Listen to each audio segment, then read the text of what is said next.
çaldım özüm seni, yaraladı sözüm seni.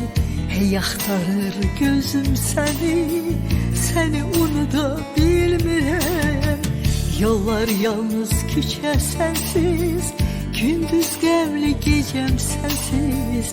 Gözüm necə sensiz, seni unuda bilmirəm. Bahar edim sen bülbülüm, benim ayım günüm ilim. Bir denizdim sen sahilim, seni unuda bilmirəm. Bahar edim sen bülbülüm, benim ayım günüm ilim. Bir denizdim sen sahilim, seni unuda bilmirəm.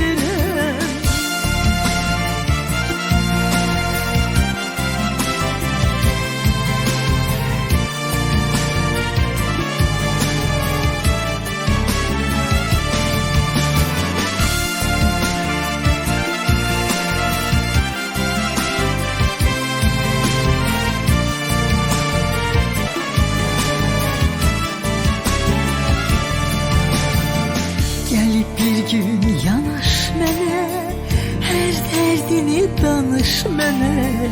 Yad gelir dost tanış mənə, seni unuda bilmirəm. Aylar illər ötüşsə də, gençlik məndən gendirsə də, saçlarıma döndürsə də, seni unuda bilmirəm.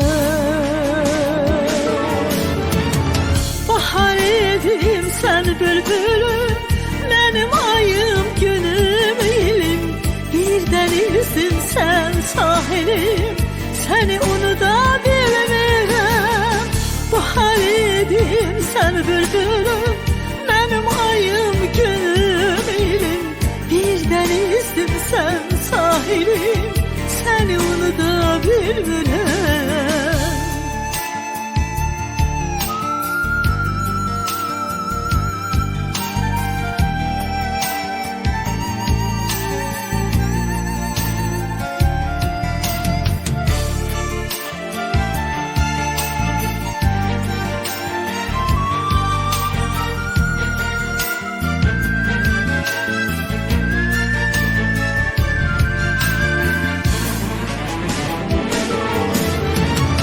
Bahar edim sen bülbülüm, benim ayım günüm ilim. Bir denizdim sen sahilim, seni unuda bilmirəm. Bahar edim sen bülbülüm, benim ayım günüm ilim. Bir denizdim sen sahilim, seni unuda